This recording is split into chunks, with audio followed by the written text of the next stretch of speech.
¿verdad? Eh, Ahí me parece que sí, que estamos en contacto con el doctor Mario Borini. Mario, buenos días. Buen día, Mario, ¿qué tal?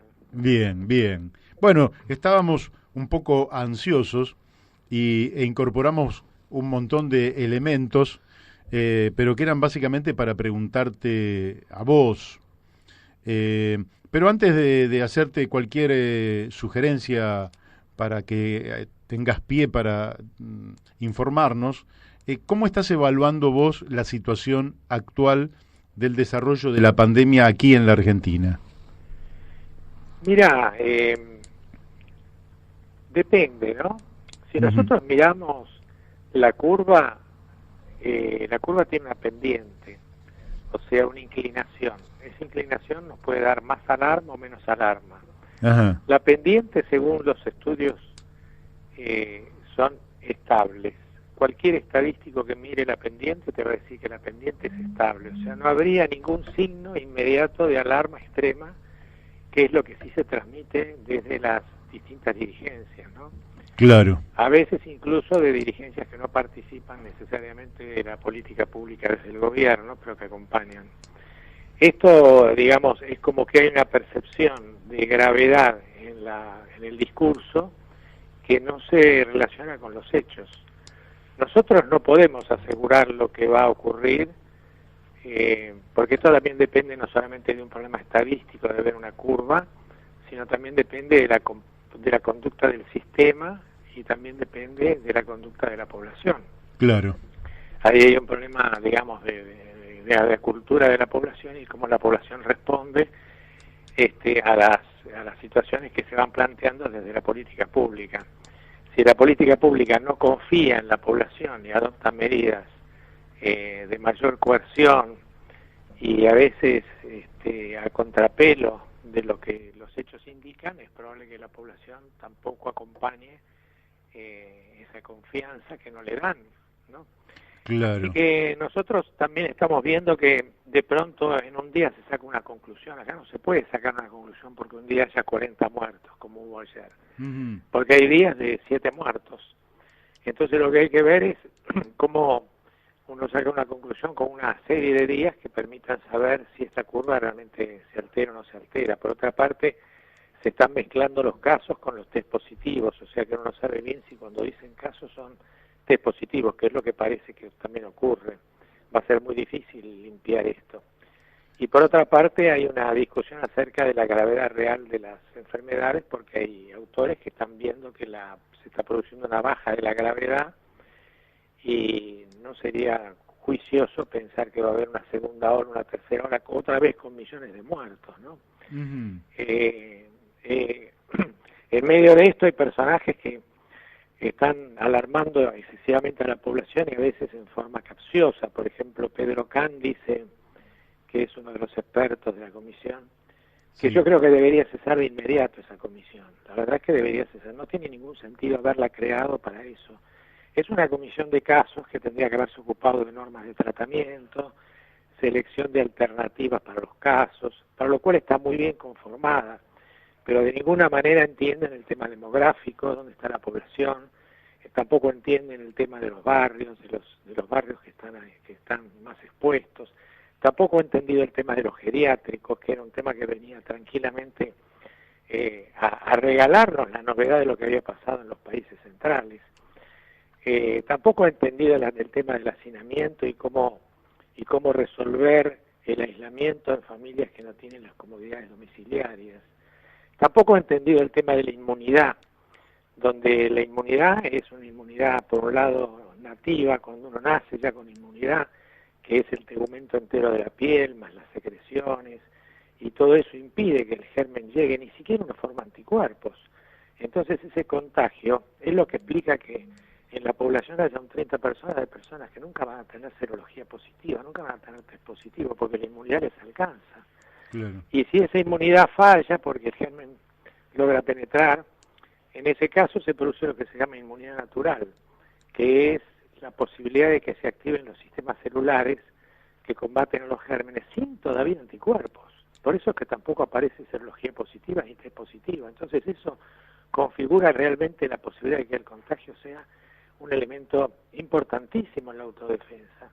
Recién después uno piensa en la vacuna, ahí sí se inyecta un antígeno que produce anticuerpos, pero eso ya es tarde, se perdieron oportunidades, puede ser riesgoso, es caro, no se sabe cuánto va a durar, no se sabe si va a ser efectiva, no se sabe si se va a usar apresuradamente y se van a producir 70.000 casos de enfermos por la vacuna, como pasó cuando se apresuró con la vacuna antipoliomielítica, se produjeron 70.000 casos a partir del apresuramiento y hubo unos 170 muertos y hubo alrededor de 1.500 chicos que quedaron con parálisis severas para toda la vida. O sea, se está poniendo, dicen, hasta que no haya una vacuna, sí, pero que no se repita lo que pasó con la vacuna en otras oportunidades. Se está despreciando la inmunidad nativa, innata, se está despreciando la inmunidad natural y se está poniendo una esperanza excesiva. Tanto es así que dicen, no habrá escuelas hasta que no haya una vacuna, algo se escucha de pronto. Esto lo ha dicho también el ministro Trota de Educación. Es increíble porque no pertenece a su cartera, no puede asegurar que esa vacuna aparezca y si se cumple su promesa no iríamos nunca a la escuela hasta que no haya una vacuna. En fin, son discursos. Pedro Can dice, bueno, el que no acepte la cuarentena que pruebe con terapia intensiva o con la muerte. Bueno. Es una frase tremenda. Tremenda. Mario, no, yo ahora te va a hacer una pregunta a Daniel de Abrantes, pero el sonido no está saliendo como el martes pasado. Qué pena. Ahora sí. Ahí sí, ahí sale mejor. Te hace una pregunta Daniel de Abrantes. ¿Cómo no, Daniel? ¿Qué tal, Mario? Bien. Una pregunta, digamos, una de las características que tiene esta pandemia, que es global, ¿no? Es que ha puesto al mundo en discusión sobre todo este tema. O sea, que ya no es solo los aciertos o desaciertos del gobierno argentino, sino que esto se está desplegando en forma planetaria. ¿Vos ves algún lugar que sea un punto de referencia interesante para que observemos cómo se operó políticamente y que podamos tener así una referencia para seguir? Una referencia distinta al escenario dominante. Sí, porque por supuesto vemos Estados Unidos y vemos un caos. Yo tampoco conozco muy bien las medidas que se han tomado en cada país, pero vos por ahí conocés algún país que se trató con cierta racionalidad. Nosotros acá hablamos muchas veces esto de controlar inteligentemente el contagio, ¿no? Esto que hablamos de que hay un sector de la población que es mucho más vulnerable, son los que hay que proteger, etcétera, etcétera, y hay otro sector que, digamos, podría estar expuesto al virus y, como vos recién explicabas, ir generando las barreras naturales epidemiológicas. ¿Hay algún país que haya tenido una política interesante para visualizar? Sí, yo creo que tanto en el hemisferio norte como en el hemisferio sur hay países que habría que estudiar con buen detalle, ¿no? Hay estados, incluso dentro de países que han operado de forma diferente y han conseguido resultados suficientemente llamativos. Supongamos que Japón y Singapur fueran buenos ejemplos. Comenzaron las medidas tomándose 20 días de preparación. Nosotros empezamos el 19 a hablar de la cuarentena y el 20 estábamos todos sumergidos en la cuarentena, evidentemente, sin crítica alguna, sin diálogo, sin un Estado con sus poderes operando para poder determinar la mejor fecha, sin los estadios preparativos para la gente que no pudo tomar recaudos y se vio asediada por innumerables problemas de un día para el otro. Entonces quiere decir que ya en lo temprano ya hay gente que hay países que actuaron de forma diferente. En la extensión de la cuarentena hay países que tienen cuarentenas subnacionales, han resguardado los lugares que no tenían casos para que siguieran funcionando normalmente. Hay países que no han hecho cuarentena ninguna, la han hecho en todo caso por recomendación, sin vigilancia policial ni de fuerza de seguridad, como Uruguay, como Costa Rica. Nos pasan por arriba, tienen muchísima menos mortalidad que nosotros. Quiere decir que hay muchos ejemplos para ver en Estados Unidos. Hay 5 estados ya evaluados que han tenido menos mortalidad total, o sea, COVID más todas las otras enfermedades, que el conjunto de todos los demás estados, proporcionalmente hablando, que han tenido cuarentenas a veces muy estrictas, aunque han sido a lo mejor intermitentes, las instalaban, las sacaban. Bueno, eso les ha ido peor que a los que no han tenido ninguna cuarentena. Ahora que yo recuerde, uno de los estados es Arkansas, pero se puede ubicar y mirar, eso ya son estudios oficiales del CDC, que es el Centro de Control de Enfermedades de Estados Unidos, que tiene una credibilidad alta, y bueno, quiere decir que hay ejemplos para ver. Acá se han omitido esos ejemplos y sí se quedamos bien, pero porque nos comparamos con los peores. Una más, Mario, de mi parte. ¿Te parece que la Argentina debería construir una estructura, digamos, profesional, con los técnicos adecuados para prepararse para futuras pandemias? O sea, un equipo de gente que pueda hacer esto que vos planteabas antes, ¿no? Ante una situación, ante una emergencia, desarrollar un plan que no tenga que ser improvisado sobre la marcha. Sí, hay que dar una vuelta a campana, Mario. Acá te llevamos tanto atraso destruyendo el sistema público fundamentalmente, que hay que dar una vuelta a campana.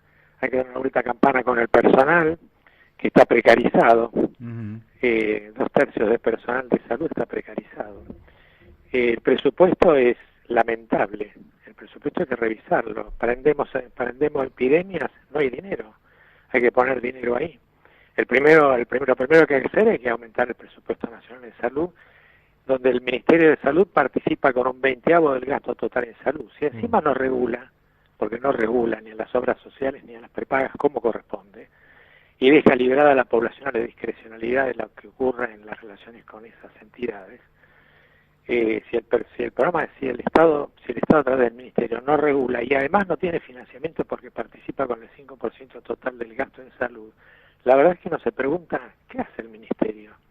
Si además permite que el gasto en medicamentos sea el 30% del gasto total en salud, y hay una ley de genéricos que no la cumple con un incumplimiento grave de funcionario público a cargo del Ministerio de Salud, que es el mismo ministro que creó la ley de genéricos en el 2002, nunca la cumplió con el PAMI. Entonces quiere decir que hay problemas gravísimos. Después hay la gente que está expulsada del sistema. Hay miles de personas que están expulsadas del sistema, fundamentalmente de enfermería. ¿Hay que volver a un sistema nacional de salud? O sea, dejar la política... Acá, digamos, en el sistema educativo, con el sistema de salud, todo lo que fue la provincialización de los recursos nacionales parece que dio un resultado nefasto, ¿no? Sí, hubo una conducción desde el Ministerio de Salud que fue negativa prácticamente desde décadas, y la seguridad social está privatizada. Es un país extraño. Eso, digamos, exige un cambio.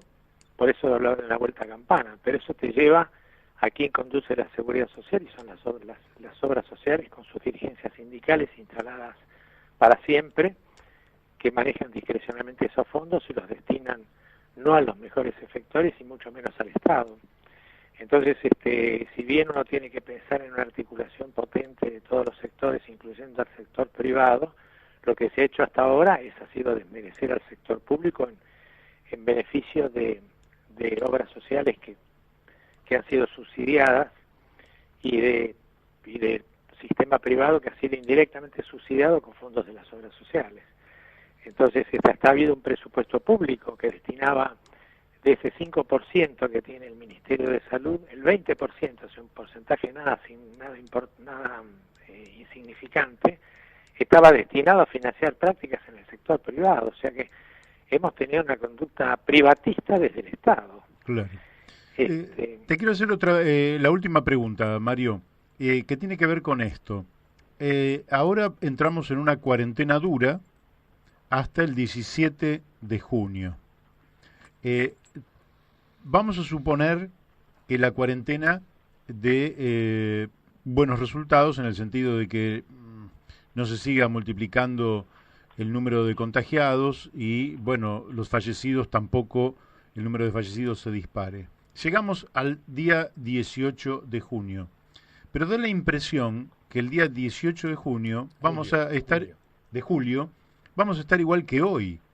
Es decir, que vamos a seguir con una enorme proporción de la población en vistas de que puede contagiarse, y que va a haber un montón de portadores, no sé cómo se llama, si sanos o no sé cómo se le llama, o asintomáticos, que van a seguir circulando.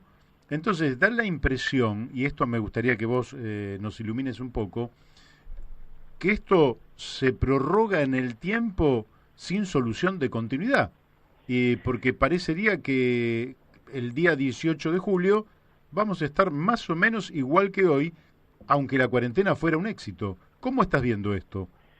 Mira, de dos maneras me parece que se ve esto. Desde un extremo, la Comisión Interamericana de Derechos Humanos acaba de declarar que el aislamiento prolongado más la incomunicación es un tratamiento cruel e inhumano. Dejemos caer estas palabras para darle el peso que tienen.